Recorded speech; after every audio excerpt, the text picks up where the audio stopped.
And we welcome you back to our program. Good to have you staying with us on the show today, and some very important health information coming our way.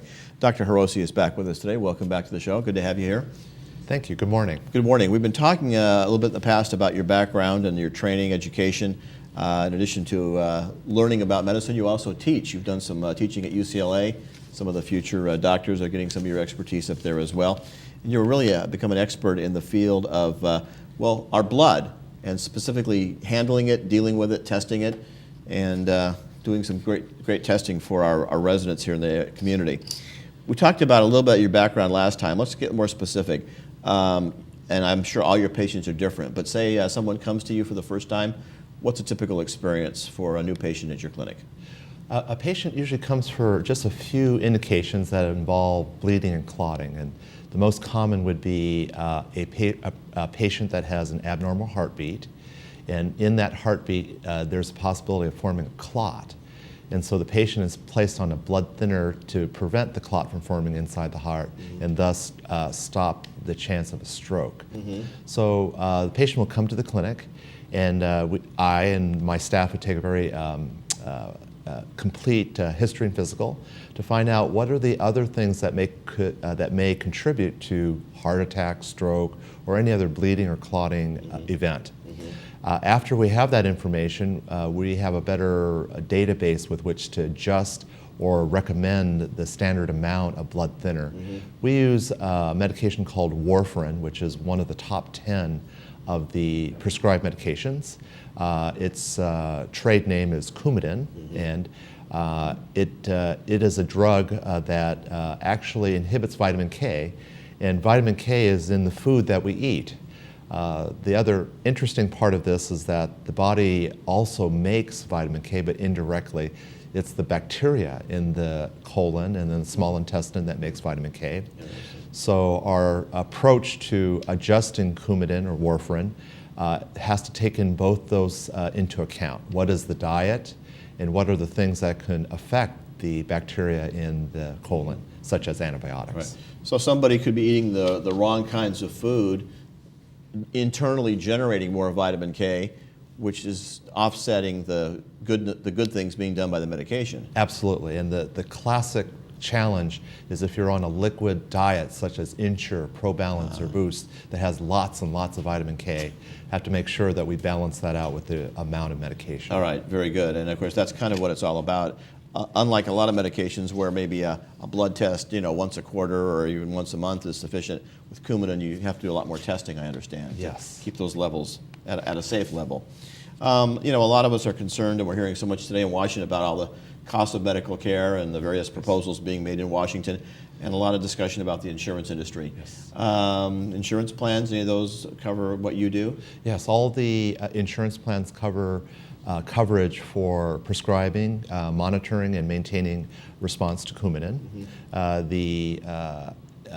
Since it's such a highly prescribed medication, I think it's appropriate that resources are being allocated so that it's done correctly. And unfortunately, since it is a blood thinner, the adverse effects are either clotting or bleeding, so stroke or bleeding. And unfortunately, if it's not managed correctly, it's actually in the top 10 of adverse drug reactions. So we take the management very seriously and tailor it to the patient so that it's not only a safe medication to use, but also it's not a huge impact on lifestyle. Right, and obviously the insurance companies recognize the importance of that, and you're able to help with the paperwork on all that as well. Obviously, most of the patients that come to you will be either referred by their family doctor, an internist, or a cardiologist probably. When you get the results back of that test, does that get sent to those doctors automatically? It does. We have a good working relationship with the referring physicians. It falls in two groups. One where the physicians would like a complete record, and so we send a copy of the laboratory result and what we do. Another is that in some sense medicine has become a little bit compartmentalized, and many of the referring physicians want us to completely manage that piece of the patient's care. So we then just maintain the records for that drug treatment. Right.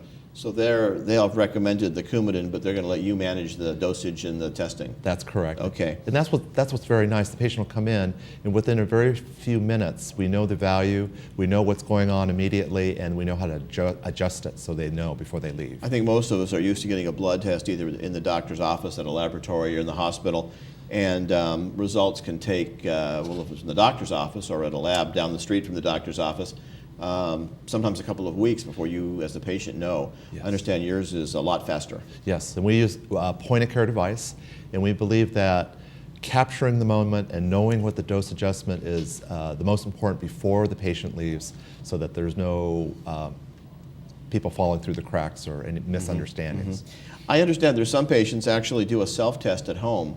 Yes.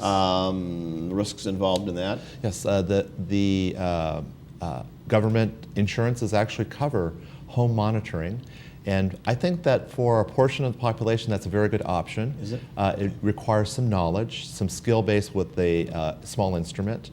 The difficulties that are encountered is that it is a laboratory test that requires that you take a blood sample from your finger. That means that you have to be diligent and on a schedule to make sure that that's completed. Mm-hmm. And then the interpretation of the results, that is carried to a physician for interpretation. So the current state is, unlike glucose, the Coumadin monitoring, you still need to contact a physician to make sure that there's an appropriate adjustment. Mm-hmm. But for certain patients, I think that that's a very good option right. as well. I know patients with diabetes often are finding themselves self-testing, and so yes. It's not undoable, but a little more chemistry perhaps involved in Coumadin testing. It is, and the insulin dosing by and large is a little bit more stable, so the not as much challenges as we see with Coumadin testing. Mm-hmm. All right. People have questions or want to find out more information, they can call your office or get their doctor to refer them?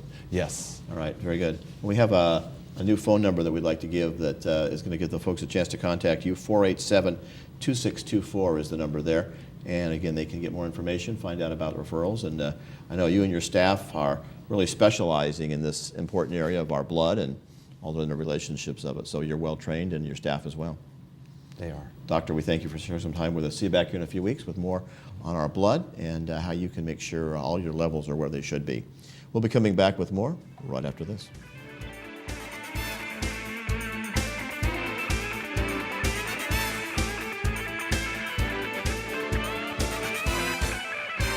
I had 2 open heart surgeries when I was 29 years old. I was told that I was going to have to take Coumadin for the rest of my life. For 15 years, my ProTime went unregulated. If you're on Coumadin, you need to be evaluated by a physician every 3 to 4 weeks. At the Coumadin clinic, I get my blood drawn right away, I get the results right away, and I'm seen by a real doctor. Since I've been regulated, I've been able to do my gardening, my stained glass, and I ride horses. Laguna Hills Coumadin Clinic is located on the Village Bus Route.